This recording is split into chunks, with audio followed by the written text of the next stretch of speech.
Sleep is essential to good performance. It's essential to recovery. It's also super important for your mental state.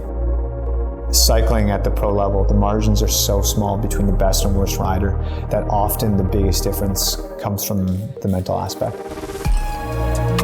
A big part of preventing overtraining for me is recognizing my training metrics, but also my sleep. And that's where Oura Ring really comes into play.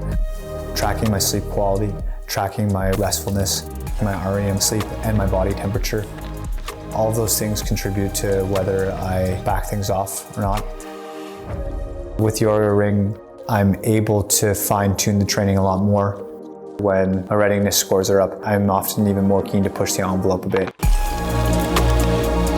And that's where I think the ring's really useful as well. It's not just helping you back off, but also telling you when you can kind of let the reins go and train hard.